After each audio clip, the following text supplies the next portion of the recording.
So tonight we're going to be out with the Meade County Sheriff's Office. We're going to be riding around with Deputy. He's a young officer. Audio might be a little bit hard to understand. I do have some microphones coming, but for now we're just going to have to get by. Hope you all enjoy the video.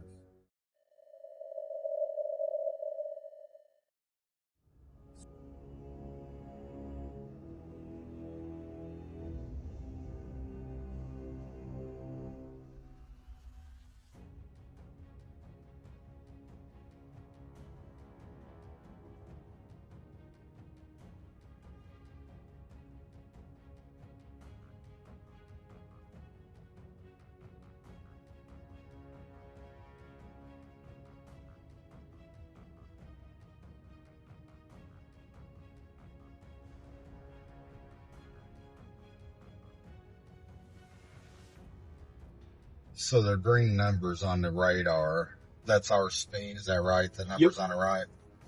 And then the red number will be their numbers. Now, how often are those calibrated? I calibrate mine at the beginning of every shift, and at the end of every shift. Wow, you calibrate it that often? I do. And now how do you calibrate yours? I mean, you say you calibrate it. We use tuning forks. Okay. Tuning forks, they'll say a certain mile per hour on it, and it's a frequency given. The frequency will go off in front of the radar, and it has to be within a certain calibration of it. I always try to keep mine calibrated the same that the tuning forks are saying. Once there's a mile an hour difference, I report it to my chain of command, let them know that it's starting to go out a little bit. And they help me out by getting it sent off to the lab and getting it calibrated from them. Now, is that stuff that you learn in the academy, or is that stuff on the job training? It was a little bit of both. You do learn it a little bit in the academy, but the majority of it's taught at your department, because everybody runs different types of radars. Oh, I got you. So different manufacturers use different calibration methods. They use the same calibration methods, but some radars are different. And yeah, like with the handgun radar, it has to be done with distance, and with these, it's done with tuning forks. So all of them are kind of different. These is the one I'm running is the Stalker. Other people have different type of manufactured radars that they run. Of course, a lot of that stuff's probably still fresh in your head. Just you got out of the academy and when? The beginning of November. Right. Now, how long is the academy in Kentucky? 18 weeks. Now, is any of that done at home, or is that all in person? So they do 4 weeks online training that you do at home first, and then you do the 18 weeks at the academy. Do you think that's long enough? I mean, obviously, I know it's long enough being away from home and staying in a dormitory, but do you think that's long enough to get the basics down that you need? I do believe so. I mean, I was fortunate enough to be able to work the road a little bit before I went, but with the basics of learning the basics and everything, I think they did a very good job of teaching us that. What was the most challenging part of the academy for you? I don't know. That's a little hard to say. I think probably being away from home wasn't always the most fun. But, I mean, and you're still pretty young, so you're in good shape. So the physical part didn't get you. No. Now, did you see a whole lot of people struggle with any of the fitness stuff? There were a few. They have methods that they give us that help out tremendously. I've seen people that could do the bare minimum push-ups end up being able to do more than the biggest guy in the class by the end of it.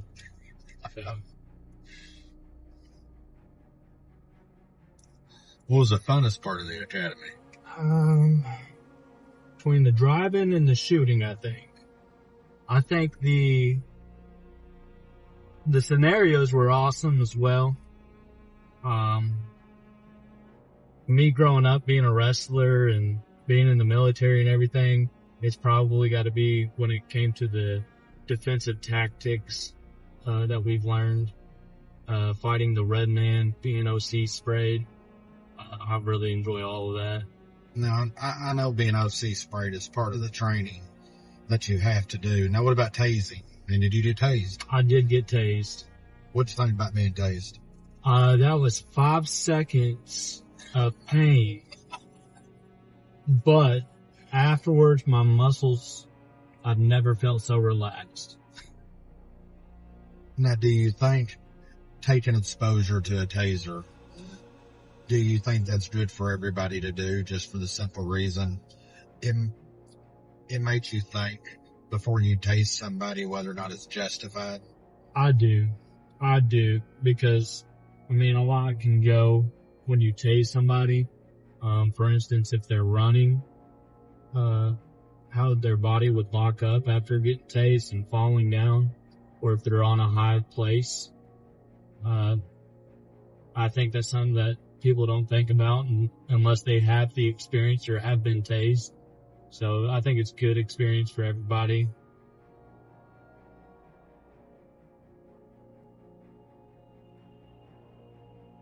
I don't know how you feel about the OC spray, but I just soon never have to be around that stuff again. I hate OC.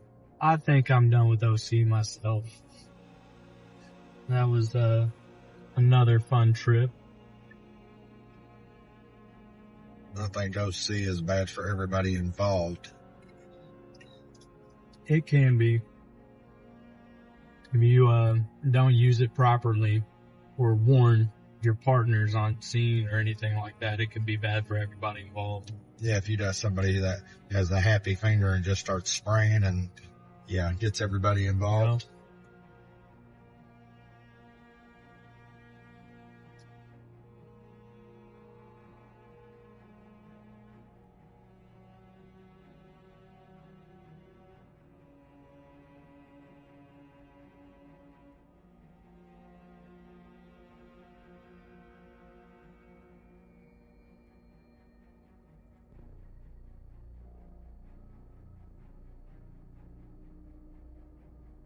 Now you said you was in the military. How long was you in the military? I was in the military for 5 years. Have you found anything you've done in the military helped with what you're doing now, or helped through the academy? I mean, being away from the family, I felt like being on deployments and stuff. I was okay with it. It never really bothered me, as bad as it did some people. The food situation was a lot better at the academy. Tasted a lot nicer. But I think the training and the experience that the military gave me definitely helped me at the academy be more prepared. You think a lot of the structure, Yeah. and then dealing with chain of commands, and just overall, just the discipline and structure. Oh yeah, that definitely helped. Kind of just felt like I was back in the military, and I felt right back in my place. How many miles a day did you have to run in the academy? It changed. I think it was started off with the mile, and it might have been less than that. Because they did try to build us up to running 2 miles by the end of it. Well, that's not too bad. You didn't have to go on any 10-mile runs or anything while you was there? No, not from them. We, my roommate and I were very competitive, in the gym. So him and I would always go run and work out afterwards. Then we would push each other to see who's the fastest or who can run the longest. So nothing that the academy personally pushed me through. Just pushing yourself. Just pushing ourselves. Now, did you get the fit for duty pin and everything whenever you left? I did. I think I ran my 1.5 miles. I ran it in 9:15, I think. 9 minutes, 15 seconds. And I scored 90th and 99th percentile on all my stuff. Now, was you a class leader, a group leader, or anything while you was in there? I was not. After being in the military for 5 years and being in leadership positions, I think it was a better opportunity for other people that haven't been in it to be able to be a part of it. And I always gave my advice whenever they asked for it.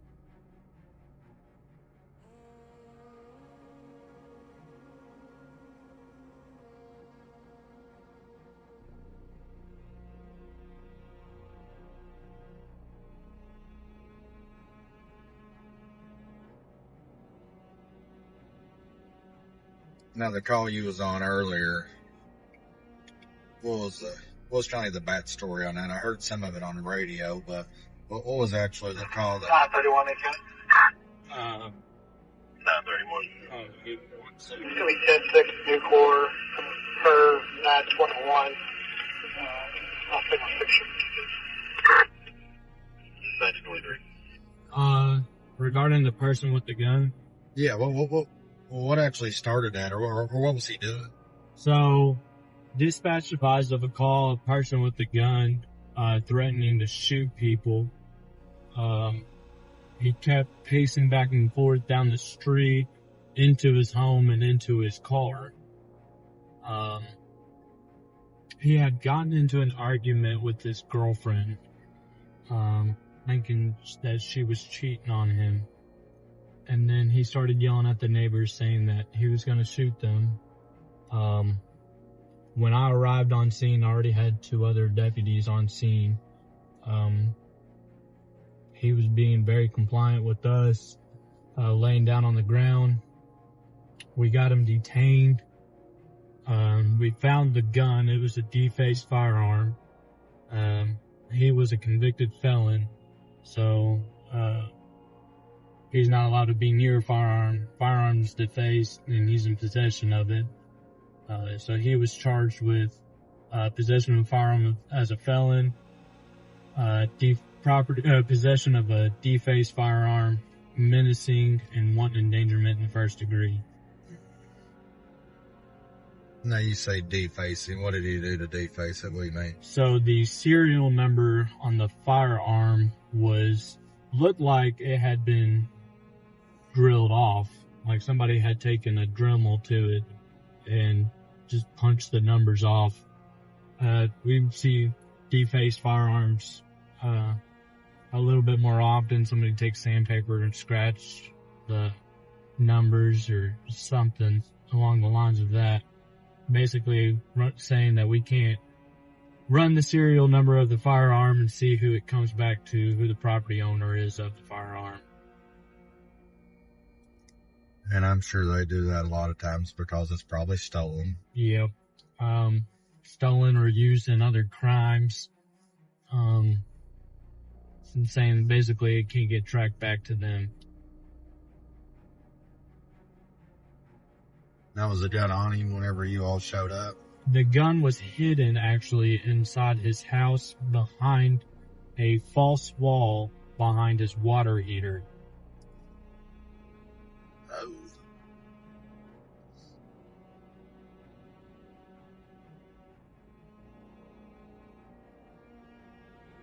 Any drugs involved or anything that you know of? I did not see any drugs.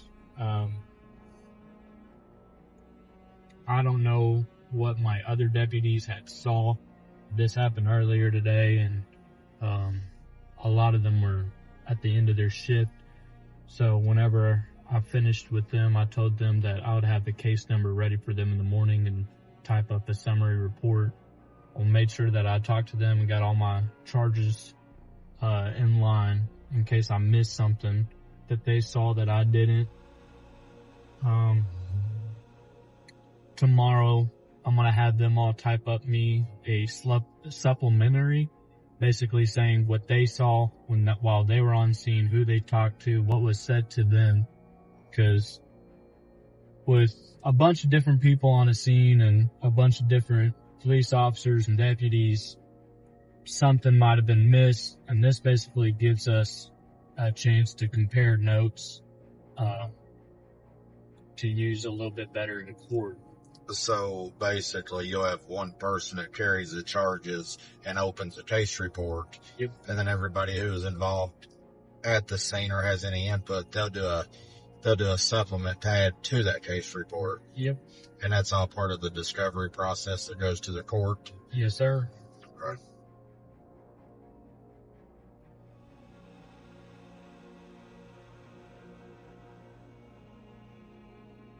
So how fast was he going? 69. 30 in county. 30. Traffic at Basham's Liquor with Kentucky plate. Traffic South Basham's Liquor at 1859.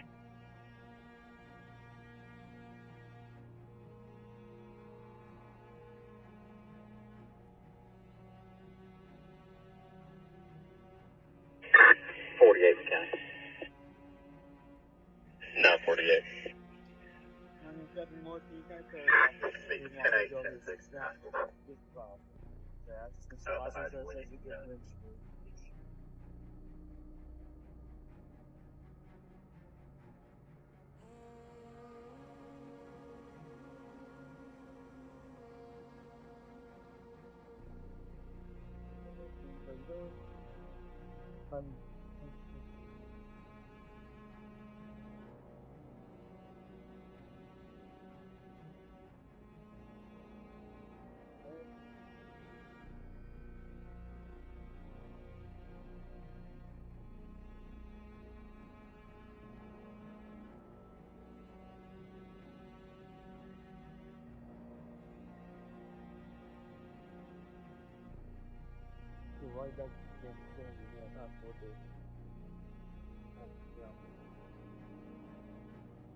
No, you're fine. If you want to keep looking for it, I'll be right back, okay?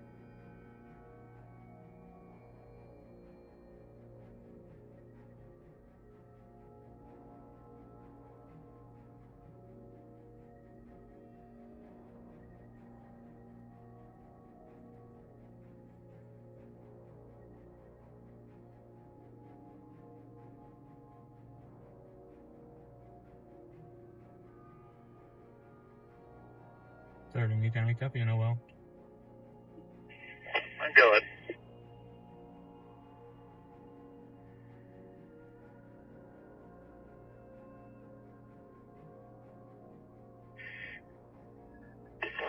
Nah, 30 comes back to the RO at a enforce corrective lenses, no priors listed.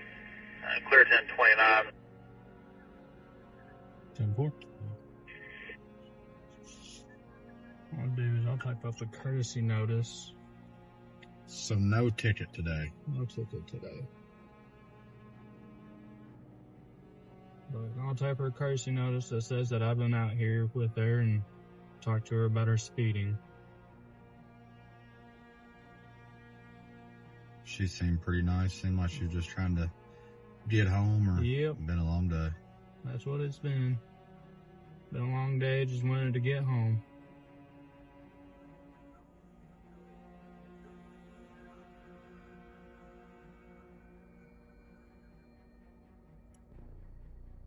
Looks like she's up there trying to find something for you. She's doing some pretty hard digging. Yep, she's still trying to find her registration to her car at this moment.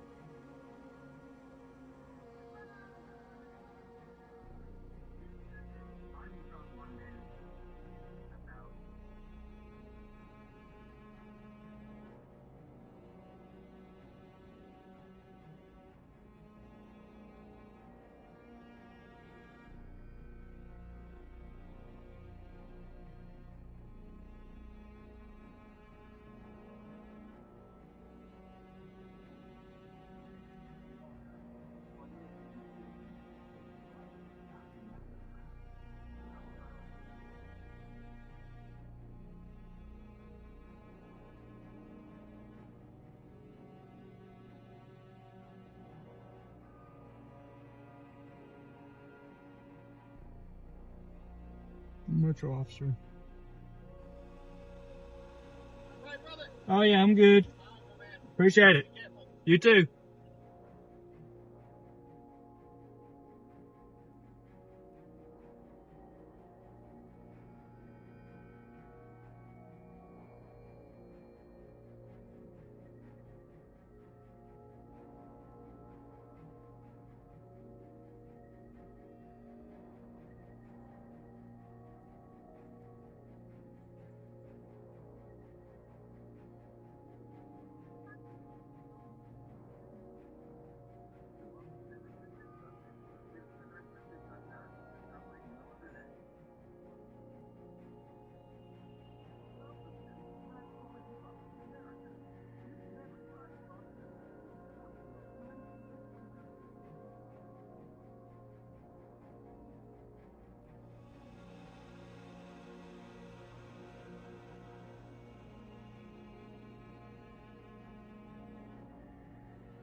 Now, what's the purpose in typing up a courtesy citation? Why not just give her a verbal? What does doing a courtesy do?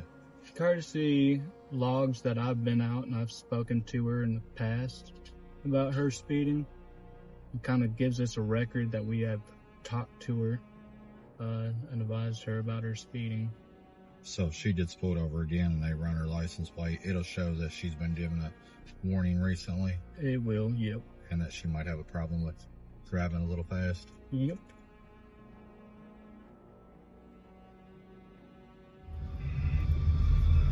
(932), go ahead. We're westbound on 60, just past, I believe it's Thompson Lane, Kentucky.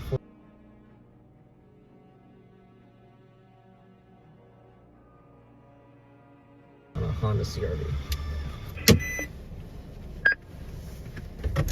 Highway 60, Thompson, King.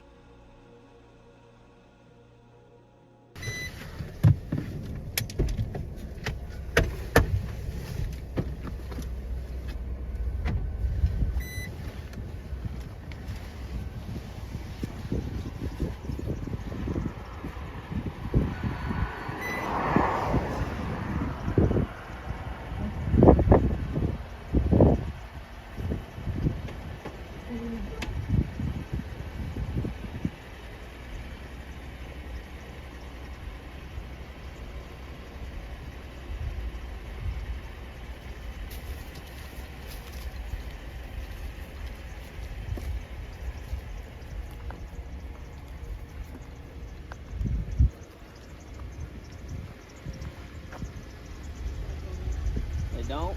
Mind if I open it? How you doing today, sir? My name's Deputy Meade, I'm Sheriff's Office. We're going to pull you over. So you're going about 70 right there at the top of the hill on Ford Avenue, okay? It's alright. Okay. You got your driver's license, registration, proof of insurance for me?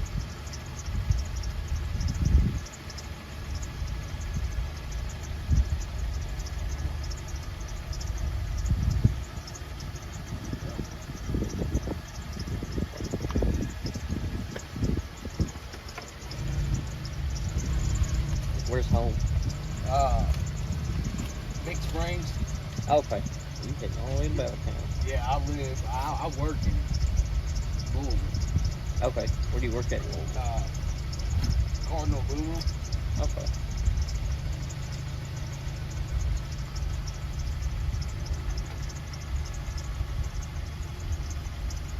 I think that's it right there. Yeah, just a matter of which one to. That's alright.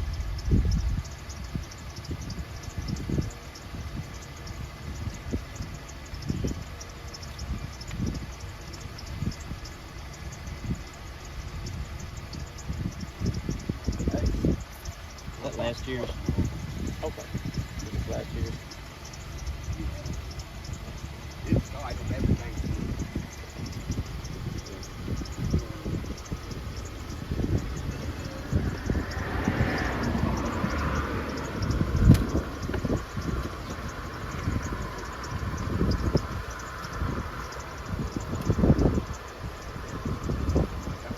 There we go.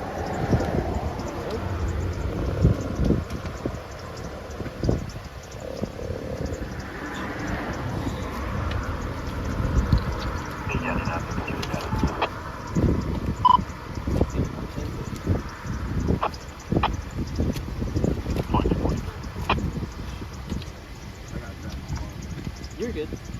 Alright, while you're doing that, once you get your insurance on your phone, if you can, just... Oh, it's Oh, alright.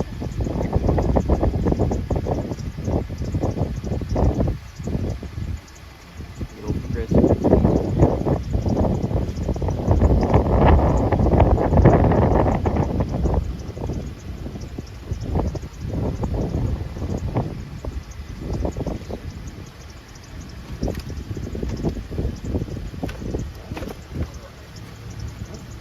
There's your phone back. oh, it's Give me a couple seconds, I'll be right back.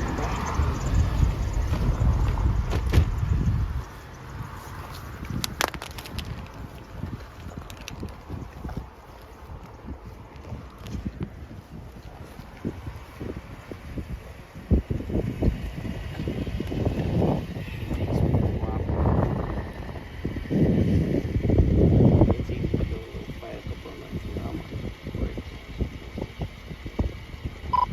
30 minutes, probably can still be oil.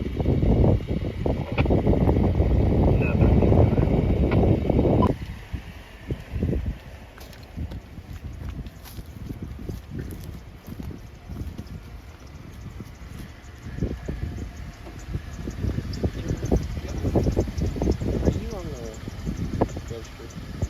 Okay. Have you updated your address information on that? Have you?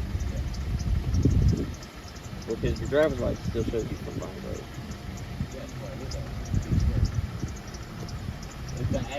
the street address. So you're is right- Pine Grove. So you're right there at the clear. Oh. Now, I misheard you. I thought you said Big Ben. Yeah, that was, yeah, okay. I misheard you. Okay. That's my fault. I misheard you. Alright. So I'm going to cut you a little break. I know you've been working all night and everything like that. It's easy to become a little bit quick up on that hill, so I'm just cutting you a break tonight. Do me a favor and just try and keep it. If you're going to do anything, at least. Okay. Alright, I appreciate it, okay? Thank you, sir. Alright, thanks. You have a safe night.